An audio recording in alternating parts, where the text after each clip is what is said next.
Belajar matematika asik dan kreatif bersama Apik. Oke, permutasi melingkar ya, algeometri. Jadi pilihannya hanya ada dua ya. Alnya nggak ada pilihan dimanapun gitu ya tadi. Nah, geonya punya dua pilihan, bisa di bawah atau di atas. Nah, metinya juga nggak ada pilihan, jadi hanya ada dua.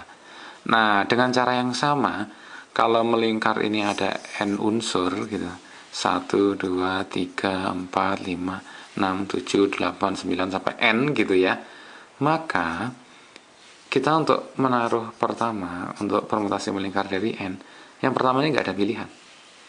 Ya di mana aja sama gitu ya. Ditaruh di atas, kanan, bawah ini nggak ada bedanya.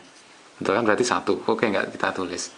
Nah, yang kedua itu punya pilihan. Misalkan yang satu ini sudah didudukin ya, yang ke n ini. Jadi dia punya pilihan 1, 2 sampai n-1. Jadi yang punya pilihan adalah mulai n-1. Nah, ini yang kedua di sini misalkan sini. Nah, kemudian yang ketiga di sini mulai punya pilihan n dikurangi 2 ya. Jadi kali n-2. Dan seterusnya berkurang ya. Sampai akhirnya nanti kali 1. Nah, dengan cara ini kita tahu. Jadi permutasi melingkar dari n adalah n-1 kali n-2 kali n-3 dan seterusnya, atau ini disebutnya n-1 faktorial ya. Belajar matematika asik dan kreatif bersama Apik.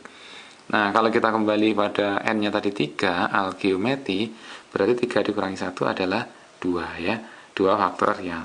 2 faktorial itu ya sama dengan 2 kali 1 itu sendiri. Belajar matematika asik dan kreatif bersama Apik. Nah, sehingga kalau kita punya 4 gitu, misalnya 4 suku, 4 anggota melingkar, permutasi melingkar dari 4 itu berapa ya?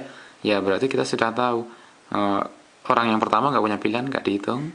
Nah, baru yang kedua gitu ya, punya 3 pilihan. Jadi 3 pilihan, terus 2 pilihan, terus 1 pilihan gitu ya.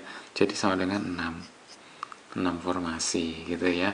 Oke, belajar matematika asik dan kreatif bersama Apik.